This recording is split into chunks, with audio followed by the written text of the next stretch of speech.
Profanity Nation. Yeah, it's the new era of man for some old school fans with a new school brand. We got money on the mic with the plan in hand. And Stat Pat to his left, they go hand in hand. And to the right, we got Simpster, he putting it down. It's the Profanity Nation, we running the town, yeah. It's the Profanity Nation. Profanity Nation. Hey, welcome to the show. Welcome to the Profanity Nation podcast, where we are the voice of the professional fan. We've got a great show for you today. We're going to keep everything locked down because we don't want any refs to steal anything from us. but what we're going to do here, we're going to introduce, we have a guest, but let me introduce my co-host first. Always to my right, Money Mike. What's up, bud? Man, you know, it's been a tough week. You know what I mean? I always hate losing to the Celtics. Hate more losing to Fredo. I was going to say another day, another dollar short. Hey, but I'm good. I'm healthy. Great football game. Yeah. Down to the wire. Let's do it. Yeah, we're going to talk some NFL. Stat Pat. Yeah, man. To piggyback off of Mike, definitely loving the games. Not the game. The game. The first game was kind of bad. That was once homeboy got hurt, it was over with. But I'm still seething. I'm still mad about that Laker game. We got hosed, bro, and especially against the Celtics. It almost felt like, you know, how it's back in the old days when we always get hosed by the Celtics. Right. We're getting punked. And our guest today, we've been working on this for a while. Brian Johnson, a friend of the show. How you doing, Brian? Yeah. Good, man. I'm good. How you guys doing? Good. Glad to have you here. Thank you. Of course, you guys, you know what this show's about. We're going to talk Lakers, but we've got to start because there's a bigger show going on right now, the biggest in the world, and that is the NFL playoffs. We have two teams going to the Super Bowl. Why don't you catch us up there, Stat? All right. Well, it's going to be the Eagles and the Chiefs. The Eagles won pretty easy. Once Brock Purdy got hurt, it was pretty much a wrap for that game. But this one went down to the wire. And if you guys, anybody saw the game, they saw that Joseph Asai with the needless 15-yard penalty, which put them in the field goal range and thus basically handed them the game. In retrospect, I kind of feel bad for the guy, dude, because he's getting worked on social media right now. But that was quick. But it's kind of like quick, man. We're gonna have to rub your nose in it a little bit. You're gonna have to take these lumps. Hey, I mean, it's what it is, though. You know, you got to take these lumps. In a close game. But let me ask you. You can't be doing that. So, what teammate are you? Are you the encouraging one to say it's okay, or you? You know what, dog? I'm so mad. Like, I'm so mad right now about it. Like I don't judge me. I'm just asking. But which one are you? I'm gonna let you sit there in it for a minute. Like you got to. I mean, I want to lift you up. I'll be there for you. But I'm not gonna be the first one to hug you. Yeah, okay. First you got to get a taste. Coach gonna have to tell me to hug you. You got to taste the sourness, right? Like, I'll hug you. But let's be real about it. So they interview you and ask you about that. Oh, then my whole team, I'm not gonna throw him under the bus. All right, cool. I would not do that. Yeah, but you win. But I'm gonna let. Yeah, you saw there was purposely no shots of anybody around him for a good 2 minutes. Yeah. He's carrying the bags off the plane. Yeah, right? yeah, he's doing. And you know what's bad about it?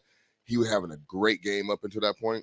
It was a great game, and literally no one's gonna know about that game. They're gonna know about that play, and it kind of got marred, and it kind of sucks. Yeah, it kind of sucks. Season-ending mistake, we'll say. Yeah, but unlike us last night, we had our shots, man. But we getting hosed, man. This is the fourth time we got hosed on some calls that are like so obvious, and then they go ahead and give you that BS apology. You know, dude, the that's referee. the worst. That's the worst, right? Yeah. All right, hey, you know what though? Let's really dive into this. Let's do it. Because see, they're first of all, yes. I will admit, 100% that's a foul. But and I have so many different perspectives about it. First of all, if we're gonna have instant replay, then we need to incorporate that into it. Or not have it at all. That's my opinion. I agree. I personally don't like instant replay. I'd rather the human element behind all of it, but because this is the nature of the game where we go and evaluate everything, those are things that they need to go over. Right. Second thing is for me, if you're the GOAT, you are and you're upset that this happened. Justifiably so. And you're 100% right about that. But you're going into OT, right? Why is your mentality like second time against Boston this season too? There's no way that that we are losing this game now? Like, why is there not a fire in you to ensure that these next 5 minutes, I'm taking this over? Refs are not going to steal this. The refs are not going to do it. Why is that like not? I mean, I'm just asking. I hear that, and I'm saying we could. I mean, I can look at that and say, okay, well, did he really fail us though? I mean, because he really put us in the position to win that game. Like, it was like LeBron James was hot from the beginning, and at the end of the game, he literally made the play at the end of the game that would have put us up. You know what I'm saying? If they would have called it. And he did the play all that. So what I'm saying, but what I'm saying is, like, yeah, I understand that those last 5 minutes, maybe he didn't have them. I guess I think the term is overused. The Mamba mentality. I think it's overused at this point. I just think somebody who used just especially the clutch gene, right? Having that killer instinct, right? Now we coined it Mamba mentality, right? But the killer instinct, right? But we at one point accountability has to be shared. Now I'm looking at, and I like AD. I know he's back, but you can't get 16 points in a game like that. You can't be getting guarded by Brogdon. You can't be guarded by him, and then your stat line is no blocks, no steals, 16 points. Like you're saying, and I'm looking at, LeBron got 41. So, I hear you, brother, but it's like at the same time, like, we got a whole bunch of, and we're not even gonna go on Westbrook. We're gonna just because that's always a problem right there. But we're gonna talk about the coach and Westbrook, as a matter of fact. Yes, I do want to talk about that. Because when you talk about right, obviously big Laker fan, we know that. I'm assuming you watched the game, Lakers, Boston. What were your thoughts at the end of the game when they missed that call again? I was honestly a little surprised. For a second, I'm sitting there like, okay, did I miss the whistle? Did I not hear the whistle? And I'm like, okay, well, LeBron's like losing his mind. So obviously they didn't call it. And I'm sitting there thinking like, okay, like, this is just bad. Like, it's just bad. Like, what do you... Like, obviously bad. Yeah, it's obviously bad. It's one of those, Stevie Wonder could have called that one. Like, it was bad. And then, for it to be the fourth time and for it to be the second time against Boston. Yep. And then to also see kind of the, the flip side of 27 and 23, if those four calls go a different way versus 23 and 27. Yep. 13th place versus 4th place. That's huge. It's one of those things where I can kind of, where you're sitting there at LeBron, you're sitting there going into overtime, and it's like, I can go into overtime and drop another 20. If this game comes down to it, can't beat the refs. I can't beat the refs. Yeah, you can beat the refs. I'm playing 8 on 5. Blink your mic, Clubhouse, if you guys want to comment, but you can beat the refs by being up by 5-6 points at the end of regulation. We got Crispy. Go ahead, Crispy. Yeah, I mean, I was pretty upset over last night's final decisions in regulation. The NBA they literally have to do something to change the narrative at the end of ball games and clutch moments, especially in close games, where all plays are reviewed under a certain amount of time. I say 5 seconds. If it's a close game. LeBron was clearly fouled. We got cheated, and if that call would have been made, the Lakers would have won because that was the end of the clock. Clock had expired. LeBron would have made at least one of those free throws, and we would have been up 1 point. Unfortunately, that isn't the storyline today, but it wasn't right. Also, I believe that the refs are indulging in gambling perspectives, side betting, whatever they're doing, but it's something that's evident and clear to me as a fan. So you're saying you think it's fixed in a way? Yeah, somewhat. Yep, absolutely. All right. Well, something's definitely going on. Mike, you had a strange stat for us. Tell us about the ref and what his numbers are against when he calls Celtic games. The record is sick. It's something like 32. Yeah, they're like 36 and 2. So they don't lose when that ref is calling the games. Mm-hmm. But there's 3 refs out there, right? 3 refs that can make that call. It was an obvious foul. So there's really no excuse. Now, a lot of times, history tells us they're not going to call that at the end of the game. They're not but that was obvious. And again, now you've got superstar. You've got the LeBron James that should be getting those calls. If we historically say the NBA is the NBA where superstars get the calls, he's not getting those calls, guys. And to his credit, He did exactly what I always ask for him to do at the end of the game. Yep. Go ahead, Brian. I was gonna say, especially if you're gonna give, I think it's 2-3 plays before that, Jaylen Brown, the and one, the and one off. I think it was Patrick Beverly, right? Yeah. If you're gonna give Jaylen Brown that foul, right, you gotta give LeBron that foul back on that. Right. That's the thing. That's kind of how I was looking. I was like, oh, okay. If they're gonna give Jaylen Brown that foul, you gotta give LeBron that foul up and down all night. But yeah, man, that's a tough one to swallow. Yeah, I mean, and there's a picture of a referee that's on the baseline that's looking up. Like he has the vantage point of looking at the foul that is occurred. So that's the only thing he's looking for is looking at the basket to see any shenanigans is happening at that moment where he's either going to shoot, make the basket or some foul. And he literally missed it. And LeBron's arm is extended. Now, it's not like with Embiid with the baseline or Westbrook kind of did that little sneaky like, you know what I'm saying? Like kind of like a grab, but it was kind of close to, close to him. So it's kind of like, obvious. It was kind of obvious, right? Yeah. That's where it's This was a basic hand arm foul. But people gonna start realizing, man. I mean, I'm glad LeBron now knows what everybody else as Laker fans always know. They want to say the Lakers get all the calls, but our superstars don't get superstar calls. I'm gonna tell you, you look at Kobe Bryant and Kobe Bryant was trademark. Hey, he was always doing that in games. He would never get calls, dude. Magic probably kind of smiled his way into some calls. But I know Kareem wasn't getting a lot of calls. You know what I'm saying? I know our superstars, we just don't get the calls. Shaq wouldn't get. I mean, come on, dude. They should have just every single time. Every single time, be and one and be like, "What you want me to do, bro?" Right? Like, you be Will Chamberlain out here. Now, guys, we know hindsight's 20/20, right? But when you're looking back at that game and you're looking at, there were some strange whistles that would come, late whistles on Celtic offensive plays. When if they don't make it, all of a sudden 3-4 seconds to go by, whistle. There were some strange whistles. They called a foul. Look, all of that could go for none. You could put all that away if it wasn't that last call that cost the game, or at least forced it into overtime. But there were some really questionable plays there by the refs. But I mean, again, I pose the same question though. Like, if we recognize, and it's very clear, it's happened 4 times. You're right. Like where at the it could be the reason, the difference between win and loss. If we know that, do we have to? We can't do nothing about the refs. So we complain about them. That's not really going to do anything. They actually probably will be a little bit more vindictive against us, right? And we'll never be able to prove that. You complain about a superior, they get you back. I mean, do we have to change our mentality and say we're not going to give the refs an opportunity to decide the game? Well, I mean, I would say this. So clear example, I think, where is a very appropriate example would be like the year we played the Celtics in 2008 versus the year that we played the Celtics in the finals in 2010. 2008, we were expecting calls. We were not getting calls, but we were expecting them. And we were still playing like, why are we not getting calls? In 2010, the mentality shifted like, we ain't getting calls.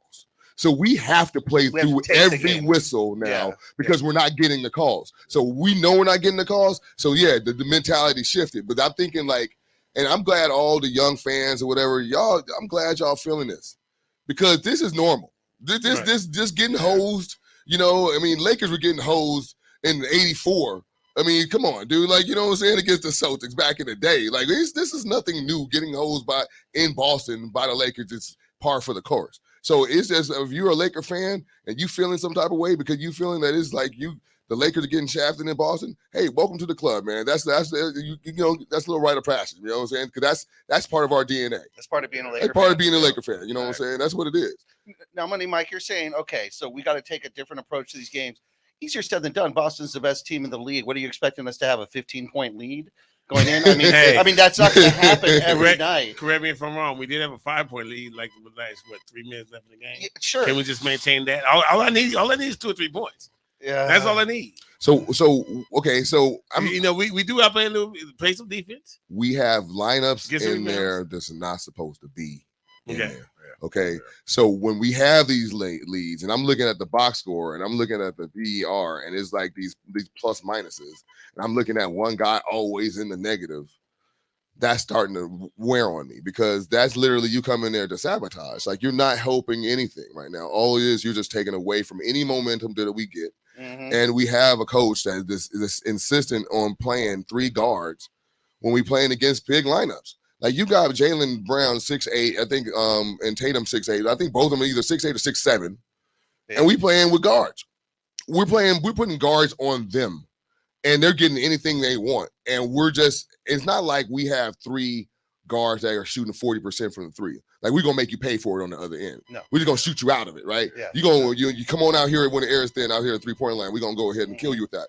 No, we're not doing that. Like our guys can't shoot, and then they're also defensive line liabilities. And then we trade for Rui, and he don't get no run. We taking other guys out of the lineup like Max Christie, and I think Wayne was actually doing, I thought, well enough to earn some minutes. Why are we not playing to our strengths versus playing to our weaknesses? And the talent is not there. I thought, I don't understand it right now. No, Brian, I think if I recall correctly, I do believe that LeBron got one call his way. And if I'm right, we know Beverly got a technical foul for bringing the camera to the ref and saying, "Here, look at this." I love that. Classic. Which that was worth it. We do like the energy. That was worth it. I do believe Schroeder got a technical foul for laying on the court when he was complaining. LeBron dropped to his knees after that. He didn't get no technical foul. So after regulation. So he did get one call his way. They didn't give him the technical for dropping to his knees. So there's your superstar treatment. I guess we can take that and run with it, right? That's the guilt trip. That was the one. That was the least we can do. The least we can do. Like, they're like, okay, we won't do that. Guys, look, I gotta ask though. Like, we didn't get the call, but we got 5 minutes. Why are you not mad? I brought up earlier, like, why are we not expecting at some point you got like, you know what? F it. We're not gonna lose this game. Okay. You know what I mean? Like, I'm just trying to figure that out. Like, we had 5 minutes. Yep. Why, we can still, I might put that on Ham. Yeah. And it's a momentum thing. We all know basketball is a momentum game. So, you got the energy going into overtime with Boston feeling like they got a legit stop. You have the energy now with, even though it's 1 point, but they're up that 1 point, and they came out firing. And I think it was Jaylen Brown came down, hit that wide open 3, and it was like, oh man, here we go. And it was a momentum swing. I think them collapsing at the end of the fourth quarter, but then getting that extra breath to go into overtime and feeling like, oh yeah, we got to stop. That kind of, it was a little momentum swing, but it was just enough for them to close it out. Now, I mean, I'm not sure how many minutes LeBron played last night, but I'm sure he was probably gassed. Yep. Second time, and in the other overtime game against Boston, it was AD and Braun were both gassed. Going in there. Now let's get to the coaching here, guys, a little bit. Okay, Darvin Ham, first year coach. We know this. Where was Westbrook in the fourth quarter? Nowhere to be seen. Did not play. Then they bring him out cold into the overtime, and he balled. Don't get me wrong, he balled. But what you say, he likes to play a guard heavy set, but no Westbrook in the fourth quarter.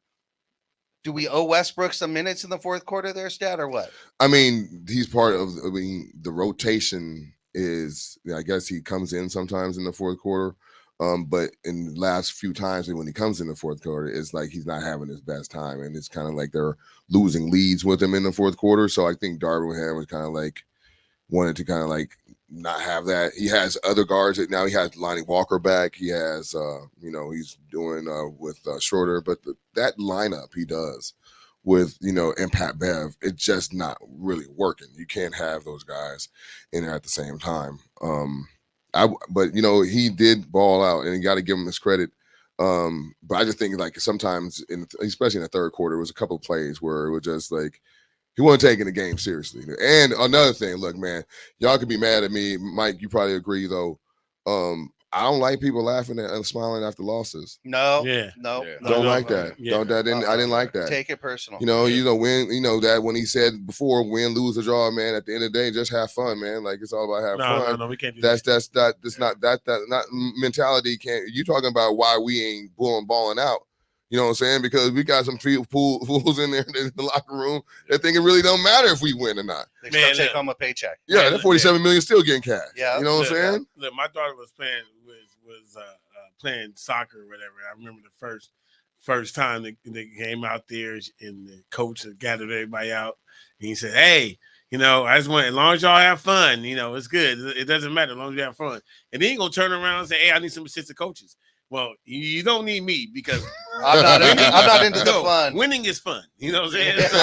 So that's the only thing that's fun is winning. So if that's not your goal, then no, I can't rock with it. But that's really like kind of like my complaint in general about the league now. It's so soft. Everybody is cool with each other. They hanging out in the off season. Everyone's friends. Going on yachts and stuff. Like this is, listen, if you guys look at James Worthy and Cedric Maxwell pregame before, you understand how serious it is. If you saw James Worthy, and he normally is every other game, he says the right thing. He called out because these are the Celtics. Mm-hmm. And when you wear that purple and gold and you've been through that battle, we hate the Celtics, Mm-hmm. And we're supposed to hate them, all the time. And the culture of the league now and these players and, even Rick Fox, who was a Celtic and became a Laker, understood that, this dude literally ran through, y'all Google this. It was a preseason game against probably the last preseason game ever, Lakers Celtics, and they ran through the tunnel to meet Doug Christie on the other side because it was the Celtics that let them know that y'all not gonna punk us in the regular season. Like this is a major thing, and these kids, and I'm gonna call them kids, don't understand the history between the Celtics. Clubhouse, if you guys have a comment, definitely blink your mic. I think one of the things that blurs the lines, guys, is Tatum took some training from Kobe, respects Kobe, wears Kobe shirts. It blurs the lines a little bit for the youth that's looking at it today and looking at these games. They're like, oh, they couldn't hate each other that much. They respect each other and so forth, but there is a hate there. Brian, I want to ask you this. From the old school people. Yes. Not then it's our job to teach anybody born in the 2000s has no hate for the Celtics. Just real quick, and I'm real quick. I want to say this. I'm gonna tell you right now, when the Lakers played the Celtics in '87, and then the next time they played them was in 2008, a whole generation of people started to then understand what that rivalry is all about. They got reintroduced to it.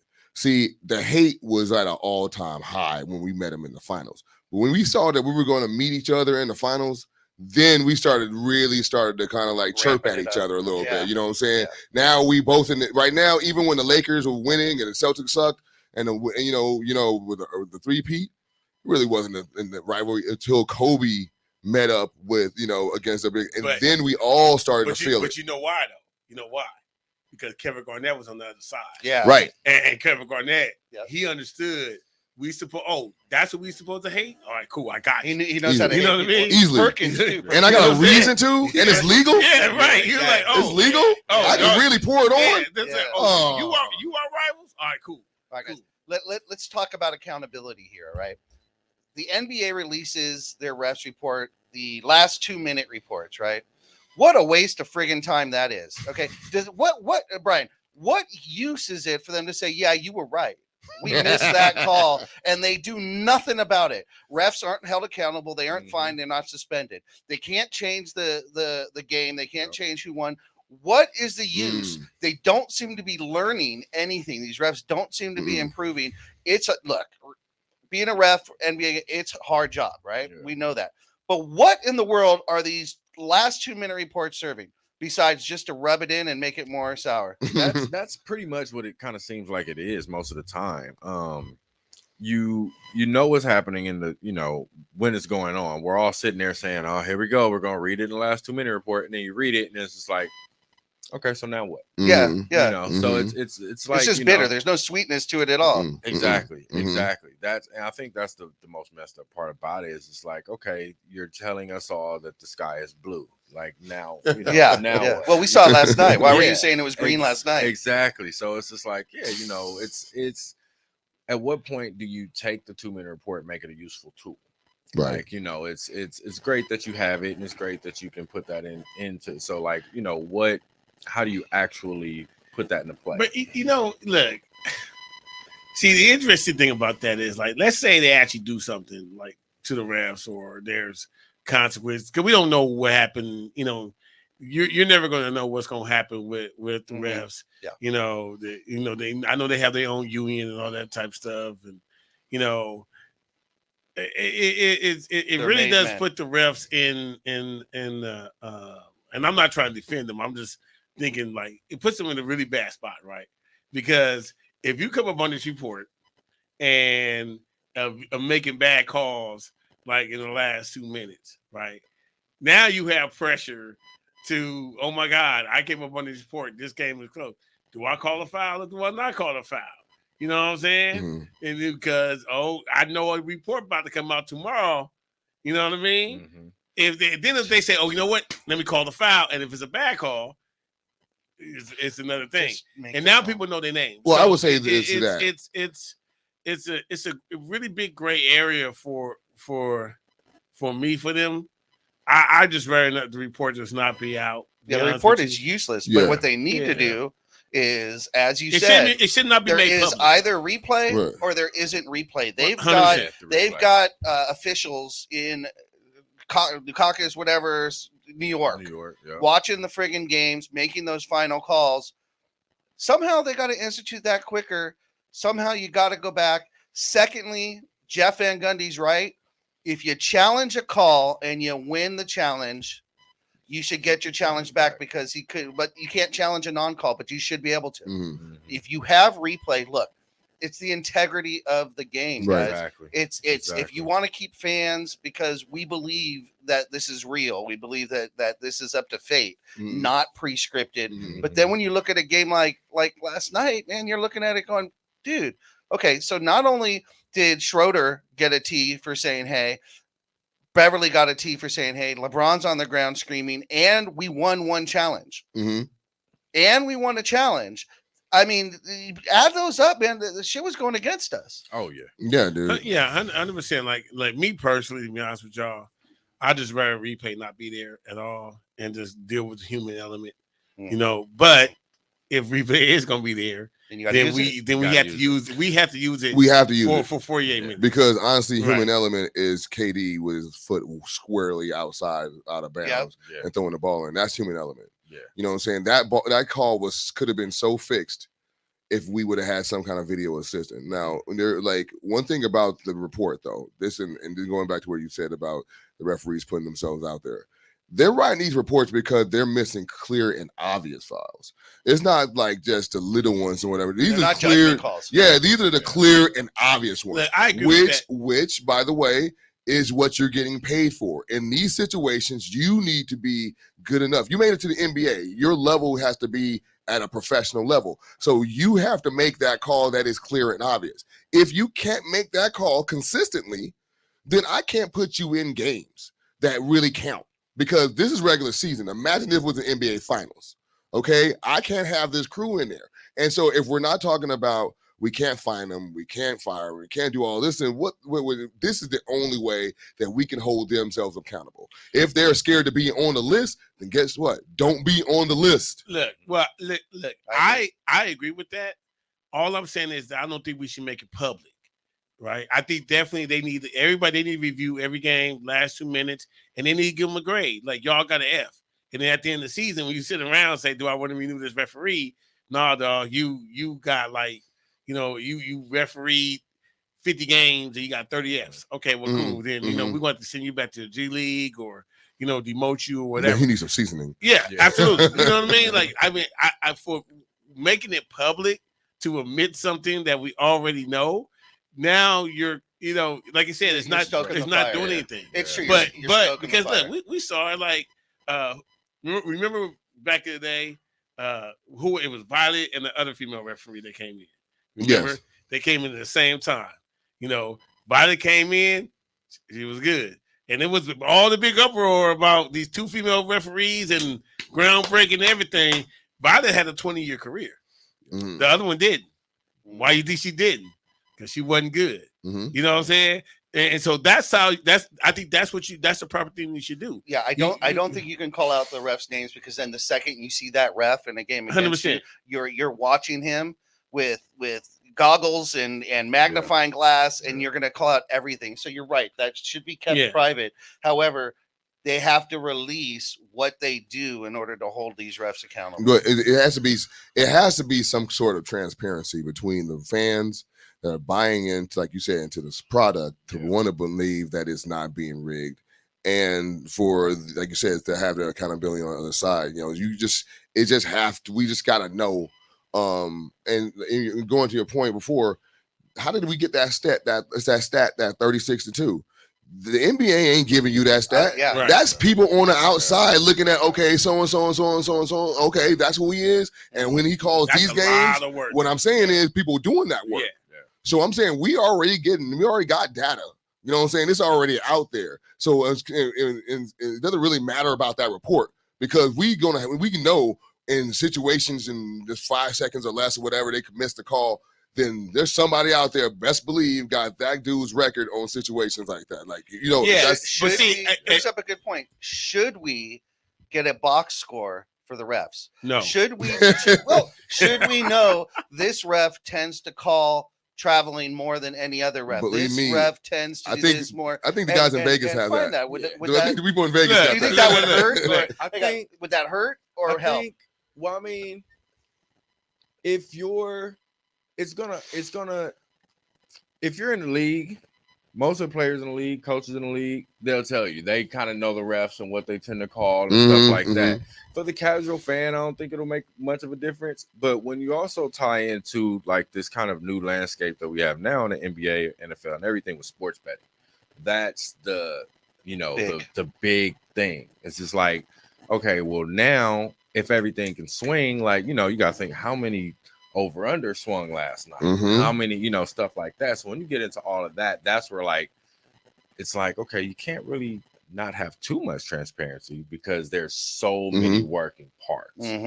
But there's not going to be a blanket, there's not going to be a blanket fix. Everything is going to be kind of like a hit and miss. Anytime you have humans making the decision, then you're going to have mistakes. You're going to have, judgment calls and so forth.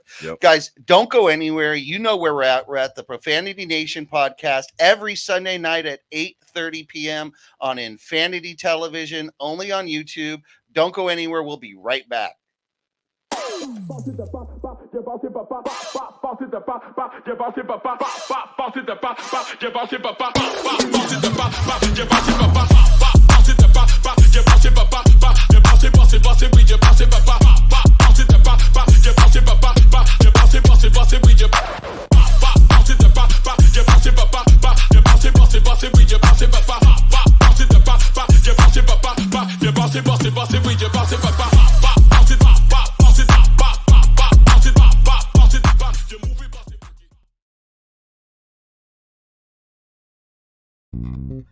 United One Protection Services. With over 30 years of experience, United One Protection Services has more expertise and knowledge than the other security companies combined. Residential, commercial, municipal, or institutional, United One Protection Services does more than just security. We protect your livelihood. United One Protection Services.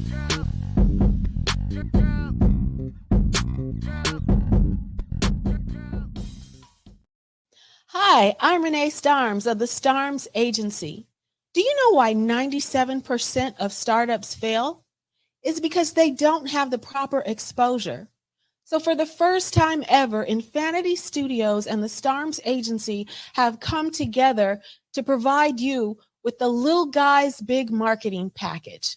Now, this is for local Los Angeles businesses who are ready to launch, relaunch, or simply expose their business to grow. With this package, you're going to receive 6 months of online and offline marketing tactics in a customized plan for your business. You're also going to get a professional TV quality commercial filmed in an 1,800 square foot studio with multiple screening options. So if you're ready to grow, go ahead and click that link. We also have financing available. I'm looking forward to chat with you. Click the link and let's go. Hey, we're back. The Profanity Nation podcast exclusively Yes, sir. on Infinity Television, 8:30 p.m. every Sunday night. That's Pacific time. Again, we have our guest, Brian Johnson. We've got Stat Pat, Money Mike, and yours truly, Simsta. So we are on live with the Los Angeles Lakers Clubhouse on the Clubhouse app. Anyone on there want to chat, want to chime in, go ahead and blink your mics, please. We count on you guys to let us know what you're thinking. So just let us know, and Money Mike will bring them in. Guys, during the break, we were talking about some old enforcers, Rasheed Wallace and so forth, and some Tim Duncan having issues. Referee issues, and how we were talking about how, like, back in the day, we know these referees calling cards, like Steve Javie. You know what I'm saying? Basically, Steve Javie always had the short temper, right? You knew he wasn't playing no BS, and and he was always going to officiate some like high pressure game. Like, you gonna put him in the mix, like, you know what I'm saying? He usually like officiates like game 3, like after he already got some mixed ups. Throw some Steve Javie in the mix. Like, he was going to squash all that junk down, right? And look, you also saw that. Remember that time Michael Jordan went to the referee, like, hey, man, he fouled me. Like, I didn't see it, Mike, but if you say he fouled you, okay, he fouled you. And he blew the whistle and called the foul. Yeah. Crispy, I saw that you blinked your mic. You had something to say? Nothing. Maybe not. Okay, he's good. He's good. Now, again, speaking of the game, we know, and you brought up a point here. You talked about this earlier. Okay, guys, we're talking about, keeping the game straight, watching the game with our eyes and believing that they're calling it straight, that nothing's fixed.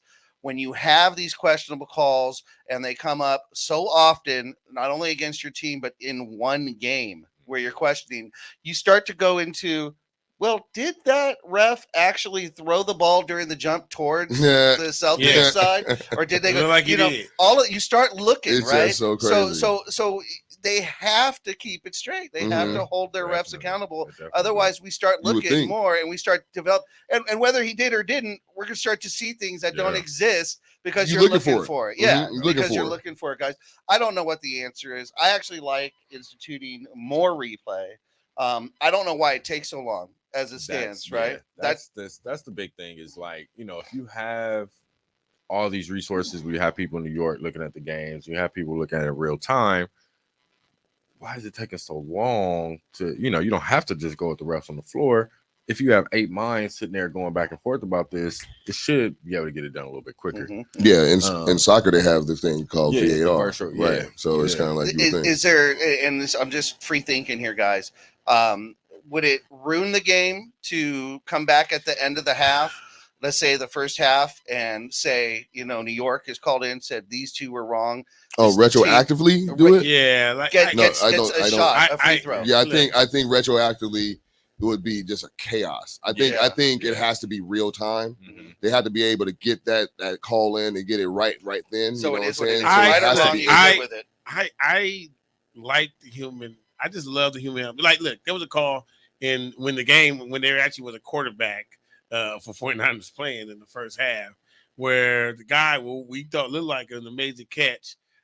He caught the ball, and he kind of made a signal like, y'all need to hear him get to the line to hike this ball. You know what I mean? Because I didn't really catch it. Yeah. You know what I mean? And then when they went to commercial, then they showed the replay that he didn't catch it.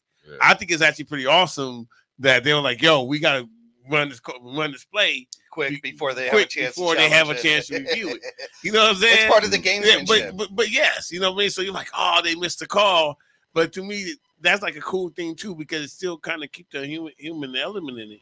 Like, you hear like baseball right now, they're going to robots for balls and strikes. Like, it's like. But yeah, I mean, yeah. So the whole game will be computerized. Right. So at what point do we really, depend on the robots and the program? Because look, here's the thing. What if the ref? Let's just say they're all robots out there. What happens if somebody hacks them? Right? Somebody gonna go in there and hack a referee. Well, first of all, I don't think you need to worry about how ridiculous. They haven't done that for tennis yet. No, but every single shot is computerized replay, and they can tell if it's a hair on the line, over the line. They have the best. That's the best. They have chips in the football. You guys know that, right? Yeah. Okay. They put chips on each side of the football. It's not implemented yet. but the chip could tell you if it cost a touchdown. Yeah. Dude, why aren't The the goal line. rims okay Right. in basketball? What can they do? Oh yeah, sure. They can tell if the ball hit the rim. It should not be up to the human eye. It should instantly Well, reset. why though? I mean, to me, Because that's the game part, has changed. shouldn't that be now. part of the game? Yeah, though? but the problem now is you have 4K, 8K, Ultra HD. We see everything. Yeah. When we were Yeah. watching on a square box, channels 2 through 13, you didn't see it that much. The cameras weren't that good. They were always far away. Nowadays, man, you see everything. Mhm. Yeah. They Yeah. have ultra slowdown. The game has to adapt, has to grow, and has to change to stick with the technology these days. Yeah. Because we're seeing, and it's ridiculous to Do we see really in want it, real though? time. What's that? It's just a Me natural. personally, I think it's close. so you're saying if you had to choose, you rather everything be electronic to big costs. I would prefer the opposite. Not everything. Yeah. Just your key stuff that can swing a game, stuff that can, go. But how back do you to determine that? Last 30 seconds. last 30 or like last 2 minutes or last minute or whatever. That's pretty easy. If a game's within 10, if you're within 10 in the last 2 minutes, it goes into a specific mode where New York now calls the game. So the refs call the game, but New York can override it anytime. Or at least they're looking for those. They're looking for it because look, that replay, it took seconds for the world who's watching on whatever channel we were watching on to see that and go, and the refs are still sitting there and go, nope. Didn't need 6 angles, didn't need the No, you didn't. it. So Every angle you saw. If Okay, you're within I'm 10 playing- points in the last 2 I'm minutes. gonna play devil's advocate. Okay. If if LeBron does not react the way he did, Mhm. are we still dissecting it the same way? Oh yeah. Oh yeah. We all Because saw I mean, it. we saw him react, which obviously makes us say, "Wait a minute, we need to look at this more closely." If he went the message was walk away to the bench and said, "Okay, we're going to overtime," are we even talking about this on our show right now? Yes. Yeah. You think so? Yeah. The missed call. Yeah. But I mean, Because we talked about the Westbrook and Embiid call. Yeah. We talked about those. So yeah, we're talking about all of them.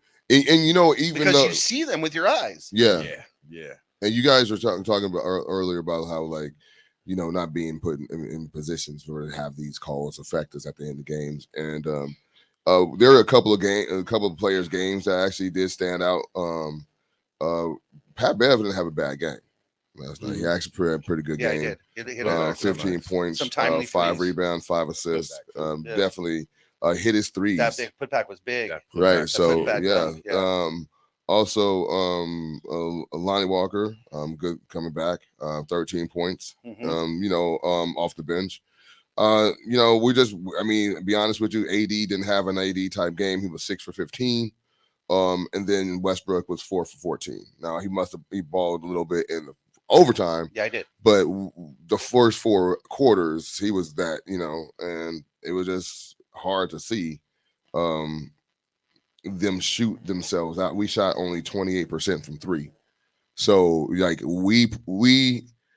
the team needs a certain a level of shooting on it, and the fact that we don't have anybody that can do that is really going to cripple this team for us to go forward. At the same time, I don't even know if our coach is going to be able to, if he does get a shooter, what he's going to do with it. Is he going to design plays? Is he going to use it? Is he going to design play, or is he going to be basically sit in the corner and let LeBron dribble kick out? We've been here before. We've talked about questionable coaching calls, right? Mhm. We talked about how nobody seemed to alert the Lakers that Doncic had 5 fouls already going into that OT, and why aren't we playing for that foul, right? Last night, final play of the game, Lakers got a foul, and they don't foul. They'll 8 to 10 seconds come off the clock. Then they foul Brogdon, one of their best friggin' free throw shooters.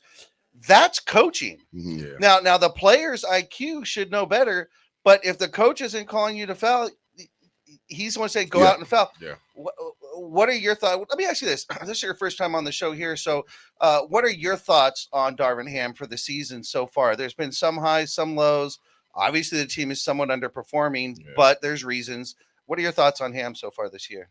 I think he's doing an okay job. He's dealing with he's dealing with the AD injury. But I think the biggest thing he needs to lock down is like the rotation. Yep.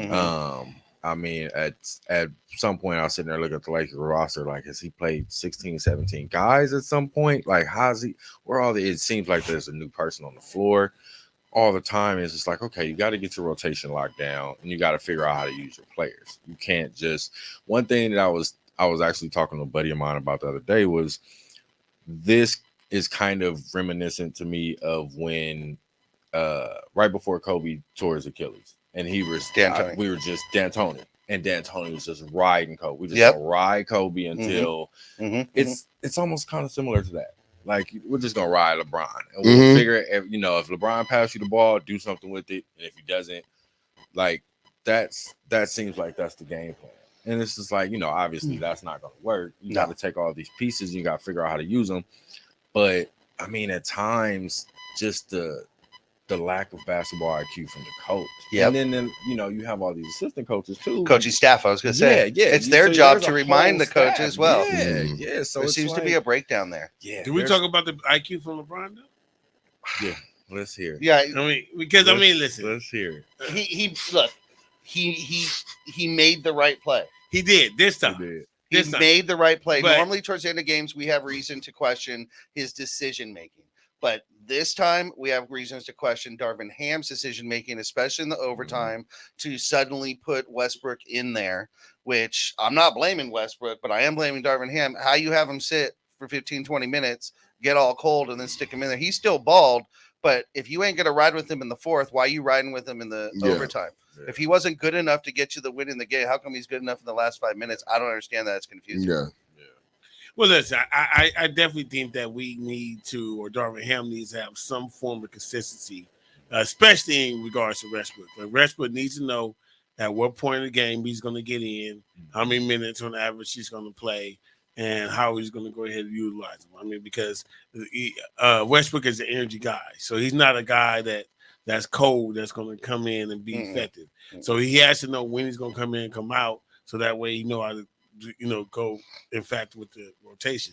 But again, like what you're saying, I agree with what obviously that's what I've been always asking LeBron to do at the end of games is for him to drive to the basket, try to draw the foul. He did that picture perfect, but there's a lot of times where LeBron hasn't done that, and he's cost us the game. Like little. I bring up the Clipper game, where he was having a great game offensively. But there was a play where, Schroeder went and dove for the ball. His two Clippers around him. LeBron's 10 feet away, and he's kind of watching. He's not running up to try to help him. And I'm like, LeBron, don't you think you should help the guy that's on the ground? You know what I mean? Like, it's little small types of things that I think that should be an obvious thing. It had nothing to do with coaching that LeBron isn't doing. And they're supposed to be, and you would consider LeBron to be the coach on the floor. I mean, okay. But LeBron's never done those. He's never done those in his career. and then to expect him to do it a year 20. Yeah. Like I don't he's never. I don't really want him diving on the floor, to be honest with you. I'm just being on we've on talked the real. about I don't need some him of the, diving on the floor. Yeah, we've talked about some of the keys. The one thing that I say about LeBron is that historically he's never created fear. He's not, nobody's afraid of LeBron hitting that final shot like you were afraid of Kobe. Now, box score would tell you that LeBron is more clutch than Kobe ever was if you take the numbers. Not the eye test. Not the eye test, though. Yeah. And that shows you what intimidation does, and that intimidation has value. Players would overplay Kobe, even though he wasn't the most clutch shot maker at the end. They'd overplay, leave this guy open, we'd win. It helped in that manner. Bron is never, I was never, when he was Cleveland, Miami, it didn't matter. Was never afraid of Bron getting that final shot. Crispy, I saw you blink your mic. You want to say something? Yeah, thanks, guys. I just wanted to wake it up real quick, man. It's just crazy because the pool report last night, the refs admitted, that they got the call wrong. I think that, refs should start being held accountable as well. I mean, players are, so why not the refs? If they're not betting on the side, what's wrong with suspending them for a game or fining them for, $25,000 or whatever the case might be? But they should definitely be held accountable as well, in my perspective. Look, I agree with that, Crispy, but I think if we publicize that, it's going to hurt the game as a whole because now we have these 4 or 5 referees that we know like are bad. Might be C rated versus B rated. You know what I mean? A-rated. So I think definitely. I mean, but it is what it is. No. I definitely think do a better job. I definitely think that there needs to be punishment for them. Something has to be done. I don't want to know that.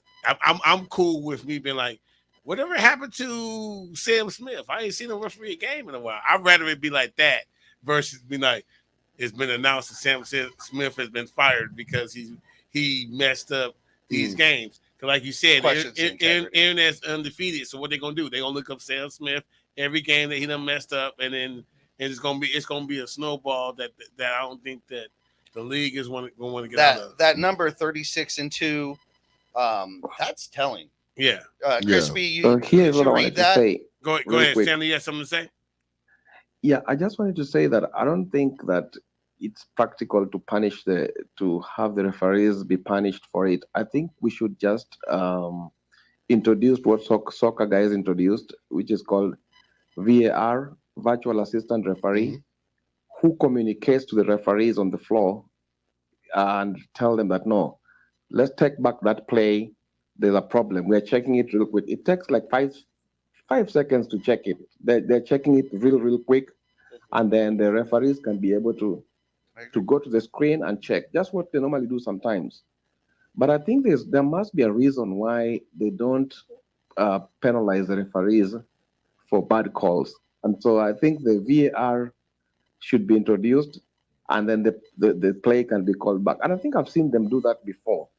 I don't know why these late bad calls, they don't do that. But I think that would be the ultimate solution. I don't disagree with you. And actually, guys, that would be punishment in itself. Yeah. You know, in a sense, challenging a ref's call and winning the challenge. Correct. You know, it's the same type of thing. Right. It'll keep you honest. So at this point now, you just have New York saying, no, we have to challenge that. Hold tight. And I think something like, you know, again, you're right. It would slow down the game going the whole game. But if this game's within 10 points in the last 2 minutes to go into VR reffing or something along those lines where the refs still make the call, but provided that those calls are correct, the game will go as is. But if not, New York has a chance to pause that game and say, wait a minute, bring the ref over, this and that, because I don't care if it takes a minute. None of us here, right, as Laker fans, and to be honest with you, I don't think the Celtics care either. I think Tatum wants to win a fair game. I don't think he wants to win based off of a bad ref's call. Yeah. You know, they don't want to be questioned and say, oh, well, you only won because no, dude, they want to know they won because they beat the team. So I think both sides want it. Nobody's saying, oh, I hope the refs go our way today. You know, they just want it to be called straight. So something like that could work. But you kind of almost, aren't you kind of almost having it like right now though? Like if I go and I call a foul, right, and then they do a challenge. Now I gotta go look at the tape, and I'm like, oh, my bad. You know what I mean? I'm literally going against myself. And saying, okay, my fault. You know, there was no contact. I was wrong or something. I you know what I mean? We don't say I was wrong, but you know the person made the call, and if it could be the same person that look at the replay. So they are kind of like changing their mind in that case because of the video thing. It's just really, really hard. I think definitely there should be a grade put in. They should have like probably like almost like a mid-season evaluation. You know what I mean? And the final evaluation.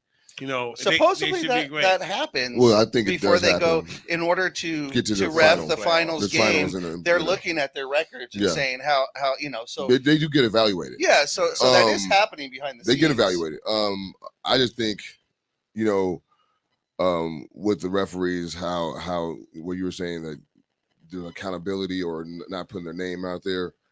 I just feel that when it comes to them refereeing the games, they just got to have they just can't be able to make calls and not get any kind of repercussion for it. Yeah, but they can't ref paranoid either, though. Right. I don't think they're gonna. I don't think they will ref. I don't think they'll ref paranoid. I think they just know that they have to make the right call. This is what we're doing here, right? But at the end of the day, I'm gonna just be honest with you guys.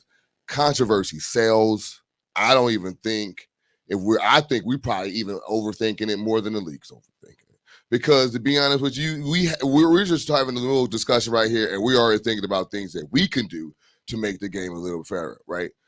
They ain't trying to do that, junk, man. Seriously, the best they did is say we just gonna give you a kind of like my fault kind of letter, and that's their kind of like their thing. Yeah. But at the end of the day, are we really trying to change these? Are we really trying to change it? So because you know who's making a lot of money on these calls? Vegas. These lines be shifted. You know, when they miss a call here or there, those lines are getting shifted. So not saying that, I'm just saying Vegas not on the take. I'm just saying that if you're talking about the sport, you're talking about the sport at the end of the day, good, bad, or indifferent. It's not like you're going to it's not marring the sport. The NBA is popular right now. I mean, if you think about number one is the NFL, number two is the NBA. So they're good with their little perch right now. It's not hurting their product. I think the controversy is they're not shying away from the controversy. Look, I think overall, like we saw what happened in Philly. We saw that catch led to a touchdown, right? It would have sucked if they would have only won by 7 because that play determined that. But it was 31-7, right? So cool.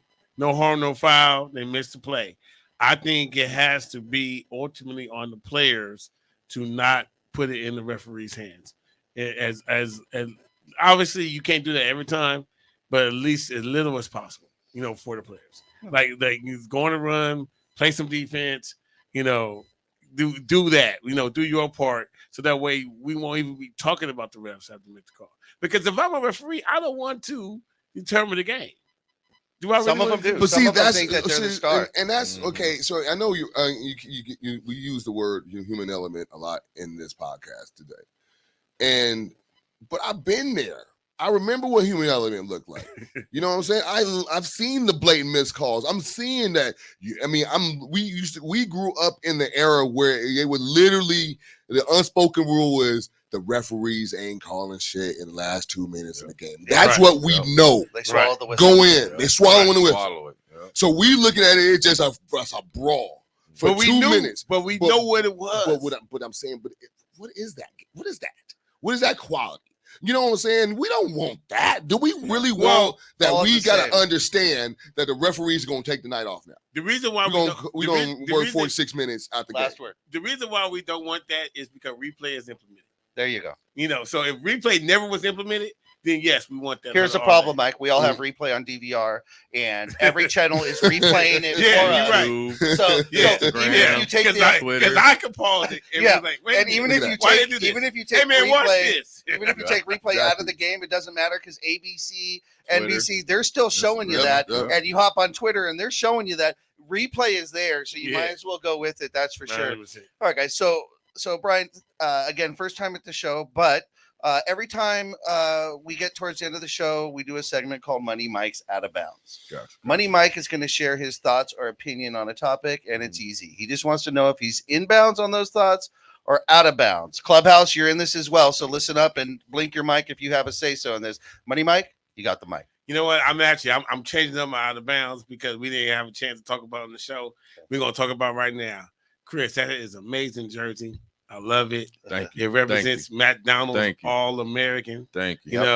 That was Kobe's jersey, right? Sir. So you guys probably know where I'm going.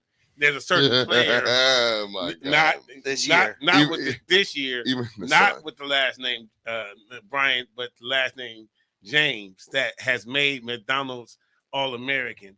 Now, correct me if I'm wrong, but I think he's ranked number 78 in the country. Mm-hmm. Right, and there's only 12 positions. It's supposed to be top 25. So, and he's not. Am I out of bounds to say that Bronny James is on the McDonald's All-American team because his daddy name is LeBron James? Am I out of bounds to say if his daddy name was not LeBron James, Bronny James would not be on there? You're up, Brian. Yeah, I think you're inbounds with this one. I think if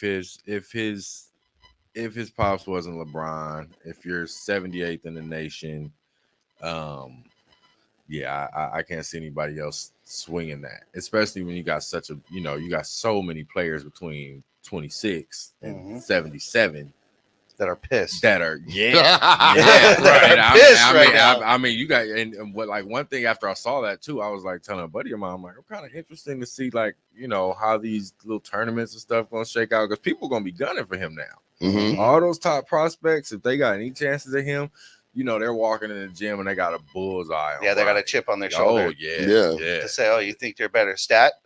Oh no, he definitely in bounds. Oh, I mean, yeah. if he wasn't LeBron James' son, he would be. No, he wouldn't be sniff that place. Uh-huh. And the fact that he is LeBron James' son, they're gonna go ahead and they're gonna do what they gotta have to do. They're gonna market this product.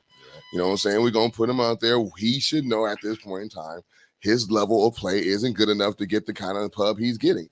And at the same time, like, he's gonna go to these other schools, and I saw the schools that kind of like there's like 3 schools. I think USC was one of them. Yep. Oregon. Just 3 though. Yeah. But I mean, but he can go to any school. That's what LeBron said. That's I don't know if that was that real. That he said I don't know if he said that. No, SC, Oregon, I think. Well, SC and Ohio State, which Ohio State I understand. So wait, Duke don't want him? They're not interested. No. North Carolina. No. No. If you ask them though, he's not interested in Duke or North Carolina. I'm just asking. Yeah, Coach K not calling up. I mean, no. Coach K knows LeBron personally, right? Yep. Like they. Well, yeah. But Coach K ain't for sale. All right, let's just call it what it is. I'm just you're 100% inbounds money, Mike. And to be honest with you, it's kind of the same thing I was saying about the Celtics. They want to win without the refs' help. They want to win because they won. Let Bronny stand on his own, man. He's got enough pressure as it is, being LeBron's son. Yeah. LeBron saying, "Oh, I'm only happy when I'm playing in the NBA with my son." Yeah. As if it's already a foregone conclusion that that's going to happen. Yeah. Talk about pressure. Oh my God. And nobody's talking about it. Everyone blasted LeVar Ball for putting the pressure and saying, my son this, my son that. But LeVar Ball never made any calls that got his son's special treatment somewhere. There's a quote going around, and I don't know if it's legit because it would be hard for me to believe it is, but that Bronny can go to any school he wants. All I have to do is pick up the phone. LeBron's supposed to get himself into those schools. I mean, what's if that's legit, then what are you doing? Then let's just let Bronny sit for a little while, and let's let him sit down for a year and just make it to the NBA, play that one game with you, LeBron, and move on his way. Yeah. Because what are we doing here? And you have to question now. We're questioning the integrity of the NBA because of these missed calls. Now you got to question the integrity of the McDonald's All-American game because they're supposed to be the top 25 players, but apparently slots are for sale. Now, whether that's a cash deal or a, hey, I'll do that McDonald's commercial for you or whatever it might be, there's something going on there with a power trip that's getting this kid in those games. I personally, as an adult, look at it, I wouldn't want it. Let me get on my own merit, Dad. Nobody helped you, Bron. And somehow you got where you got because nobody helped you. Mm-hmm. You fought for it. They called you the king. You fought for it from day one to prove you are the king. Chosen one. Don't. Okay, so let me correct myself. That I'm going to Clubhouse. Okay, he's actually ranked 34 nationally. Okay, and number 8 in guards in California. Okay, so that's a lot different though. This is like 34. It's still only. It's a lot different, bro, than 75 and 34, bro. There were two I know players that couldn't go. 35. That's ridiculous. 30. It's still 34. It's only 24 spots. Yes, okay. So I'm just saying. I say anything in the top 40 is acceptable. I think they can pick who they want to at that point. Okay. But we're still talking the eye test, right? Hey, so Crispy, I know you got my back on this, man. Go ahead, Chris. Hey, can you repeat the question for me, Mike? Oh man, listen. McDonald's All-American. Bronny James is ranked number 34. There's only 24 spots. Actually, only 12 spots on this side. Do you think he deserved a spot, or that was some little LeBron cooking? He got in because of his dad. Yep. All right, so I'm inbound saying he don't deserve it. Got you. You know why? Because nobody else is talking about Bronny but LeBron. Mm-hmm. Nobody else. Yeah. There's nobody across this country that's talking about him like you talk about other high schoolers that are scoring or balling. Yeah. Nobody's talking about him like that. I mean, he's not even they're probably talking about damn, her name is slipping my mind, but there's a girls player at Sierra Canyon that's getting a lot of pub, and I think she's like number one. And Sierra Canyon's in our backyard. Yeah. So that's neighborhood. And I mean, she's not even the most talked about player. I mean, he's not even the most talked about player at Sierra Canyon. And Sierra Canyon, Yeah. So it's because you know what, quiet kept prices better. Yeah. That's how it always. That's what I keep hearing that. That's what's going to happen. Well, we'll see. We'll see how that happens, guys. This has been a great show. Thank you, Clubhouse. I just want to make predictions right quick for the Super Bowl. Yep. I was going to say before we go. All right. So before we go, our guest first. Guest first. Go ahead. Brian, prediction. We've got KC versus the Eagles. There's somebody out there who's gonna hate to hear me say this, but I'm gonna have to go with Philly on this one. All right. Yeah, I'm gonna have to go with Philly. You're going green. Yeah. I'm going Philly. I hate the Chiefs. You hate the Chiefs, so you're just not going to pick them because of that. Yeah, I don't want them to win. You don't want them to win, but who's going to win? Eagles. Eagles. Okay. Is it even close? Yeah, it's close. It is close. So it's going to be a good game. It's going to be a good game. Not a blowout like that. No. Money Mike, where you at? Yo, so for selfish reasons and for what I saw in the reaction of the win, I'm going for KC. And then what I mean by that is I saw a whole lot of celebration on the Eagles side. Everybody was celebrating because they made it. I saw Patrick Mahomes not reacting and understanding that there's work that he still got to do. So if he takes that energy and and he's been there before and they've lost the Super Bowl, I think Patrick Mahomes could go ahead and pull it out. All right, deal. And as the champion of fantasy football, my pick's really the only one that matters. And as you say, I pick based on colors. I can't pick green. He likes Tigger. Because I just can't pick green. So I'm going to go with our boy Michael Matthews, KC Chiefs. They're going to go ahead and take it in 3.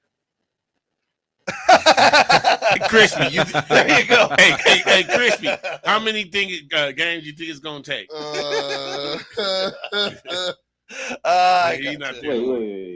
I know. It's a trick question. Yeah. It's gonna be 3 Super Bowls.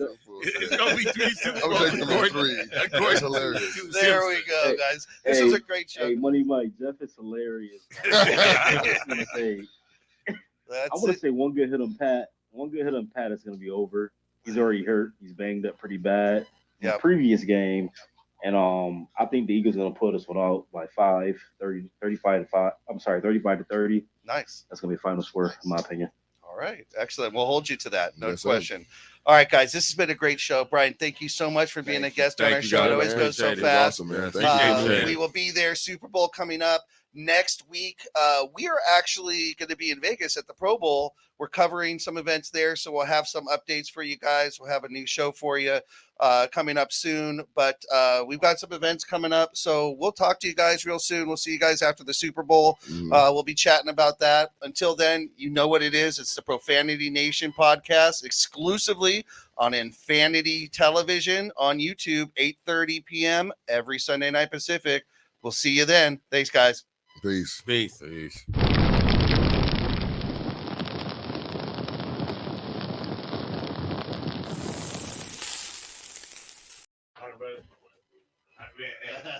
bad. Hey, it's not Man, it was awesome, man. Yeah, dude, yes, sir.